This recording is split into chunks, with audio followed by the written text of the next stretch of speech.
रज़वी किताब घर page number 146 मुकाशफतुल club. अजीब व गरीब हिकायत।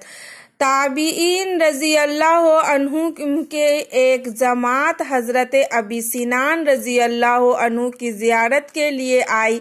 जब उन लोगों को वहां बैठे कुछ देर हो गई तो जनाबे अबी सिनान रजी अल्लाह अन्हु ने कहा, हमारे एक पड़ोसी इंतकाल कर गया है, चलो ताज़ियत के लिए उसके भाई के पास चले।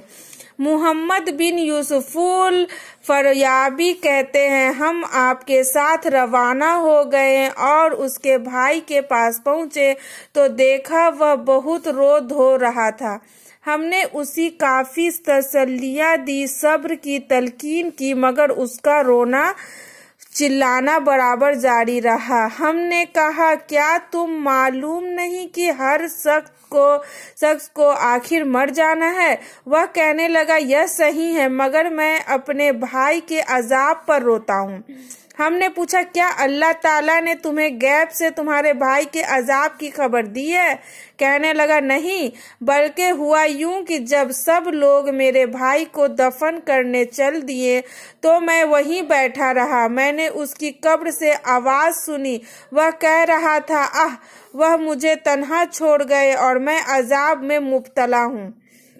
मेरी नमाजें और रोजे कहाँ गए?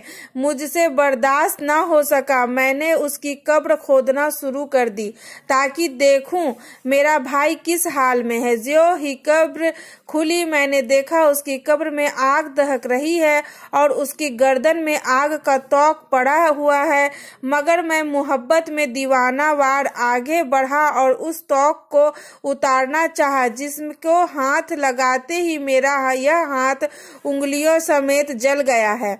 हमने देखा वाकई उसका हाथ बिल्कुल काला हो चुका था। उसने बात का सिलसिला जारी रखते हुए कहा, मैंने उसकी कब्र पर मिट्टी डाली और वापस लौट आया। अब अगर मैं ना रोऊं तो और कौन रोएगा? हमने पूछा, तेरे भाई का कोई ऐसा भी काम था जिसके सबब उसे यह सजा मिली?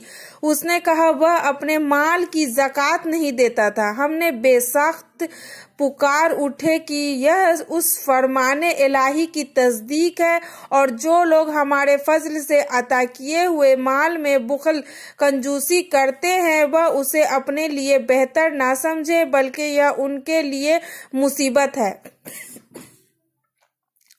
जल्द ही हिकायत क़यामत के दिन उन्हें तौक पहनाया जाएगा।